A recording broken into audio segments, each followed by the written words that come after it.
జిల్లాకు సీఎం వస్తున్నంటే ఒక్కొక్క ఎమ్మెల్యే ఆరాట పడుతుంటారు. సీఎంను ప్రసన్నం చేసుకోవాలి, నిధులు పట్టేయాలని తొక్కులాడుతుంటారు. ఎంతమంది ఉంటే అంతమందిని సభకు తీసుకుపోయి బల ప్రదర్శన చేసుకుంటారు. కానీ నర్సంపేట కాంగ్రెస్ ఎమ్మెల్యే దొంతి మాధవరెడ్డి సారు సీఎం అయితే నాకేంది అని పిచ్చలైట్ తీసుకున్నాడు. మొన్న ఉమ్మడి వరంగల్ జిల్లా టూర్కు సీఎం పోయినప్పుడు నర్సంపేట ఎమ్మెల్యే దొంతి మాధవరెడ్డి సీఎంను గెలవని కూడా గెలవలేదు. ఆ సభకు డుమ్మా కొట్టిండు. అధికార కార్యంలో ఏడా కనబడతలేడు. కనీసం మర్యాద కూడా కలవలేదు.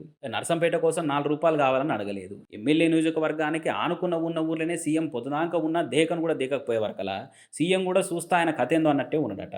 అయితే ఈళ్ళల్లి ఇప్పటి నుంచే లేదు, ఈనటి సందో నడుస్తున్నది. రేవంత్ సార్ పీసీసీ అయినప్పటి సంది జగడం మొదలైంది. రేవంత్ సార్ ఓట్లకు ముందు పాదయాత్రకు పోయినప్పుడు మాధవరెడ్డి సార్ దేకను కూడా దేకలేదు. దాంతో నర్సంపేటను స్కిప్ చేసి పాదయాత్ర చేసుకుంటూ పోయిండు సీఎం సార్. ఇక రేవంత్ సార్ ఓట్ల ప్రచారం అప్పుడు కూడా నర్సంపేట పోనీ లేదు. ఎంపీ ఎలక్షన్లప్పుడు కూడా సీఎంను ప్రచారానికి పోతే వచ్చి కలవలేదు మాధవరెడ్డి సార్. ఇట్లా ఇద్దరు నడుమ పొయ్యిల ఉప్పు పోసినట్టే ఉన్నది. సీఎం అయితేంది, ఆయనకైనా కొమ్ములున్నాయా? కల్వకుంట నియోజకవర్గానికి నిధులు ఇయ్యడు కావచ్చు, అయితేందట అన్నట్టే ఉన్నది మాధవరెడ్డి వ్యవహారం. మరి ఎందుకట్లా సీఎంను గడిపోస కంటే ఘోరంగా తీసేస్తుండనంటే మాధవరెడ్డికి మంత్రి పదవి అయినందుకే సీఎం మీద కక్ష కట్టిందని వరంగల్ కాంగ్రెస్లో చర్చ నడుస్తున్నది. ఎన్నటి సందో ఉన్న సీనియర్ నన్ను కాదని పార్టీల పదవులన్నీ నిన్న మొన్న వచ్చిన వాళ్ళకే ఇస్తుండనే రేవంత్ మీద కుత్కిల దాకా కోపం పెట్టుకున్నాను అనుకుంటారు. కానీ చూడరు కాంగ్రెస్ వాళ్ళ విధానాలు ఏందో, వాళ్ళ వ్యవహారం ఏందో వాళ్ళకి అర్థం కాదు. సీఎంనే ఒక ఎమ్మెల్యేనే లైట్ తీసుకుంటుండంటే ఆ పార్టీల అంతర్గత ప్రజాస్వామ్యము సైడ్ ఎఫెక్ట్లు వచ్చేంత చాలా ఎక్కువైపోయిందని అనుకుంటారు రాజకీయాలు తెలిసిన వాళ్ళు.